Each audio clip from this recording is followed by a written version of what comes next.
వర్ధన్నపేట మాజీ ఎమ్మెల్యే ఆరూరు రమేష్ రేపు బీఆర్ఎస్ పార్టీలో చేరేందుకు సిద్ధమయ్యారు. గతంలో కడియం శ్రీహరి ఫ్యామిలీకి బీఆర్ఎస్ టికెట్ కేటాయించడం వల్లే పార్టీ మారాల్సి వచ్చిందని ఆరూరు రమేష్ అన్నారు.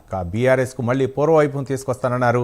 రానున్న మున్సిపల్ ఎన్నికల్లో వర్ధన్నపేటతో సహా అన్ని మున్సిపాలిటీలో గులాబీ జెండా ఎగరవేస్తామని ఆరూరు రమేష్ తెలిపారు.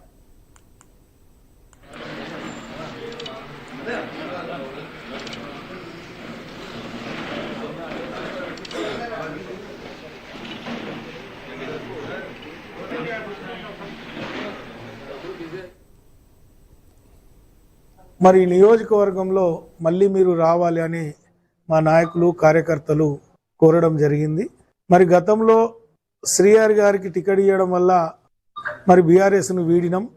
మరి అలాంటి దుర్మార్గుడు మళ్ళీ ఈ పార్టీ నుండి వెళ్ళి కాంగ్రెస్లో చేరడం, మళ్ళీ సొంత గూటికి రావాలని మరి ఈరోజు బీఆర్ఎస్లో చేరి పార్టీకి పూర్వవైభవం తీసుకురావాలి అని మరి కాంగ్రెస్ పార్టీ మాయమాటలు చెప్పి అనేక హామీలు ఇచ్చి అధికారంలోకి వచ్చిన తర్వాత ఏ ఒక్క హామీ అమలు చేయని కాంగ్రెస్ పార్టీకి సరి అయిన గుణపాఠం చెప్పాలని రేపు జరగబోయే మున్సిపల్ ఎన్నికల్లో వర్ధన్నపేట నియోజకవర్గం పైన వరంగల్ జిల్లాలో అన్ని మున్సిపాలిటీలో గులాబీ జెండా ఎగరవేయాలని మరొక పట్టుదలతో మరి కార్యకర్తలు మేమందరం కలిసి పనిచేయాలని రేపు తెలంగాణ భవన్లో బీఆర్ఎస్ పార్టీలో చేరడం జరుగుతుంది.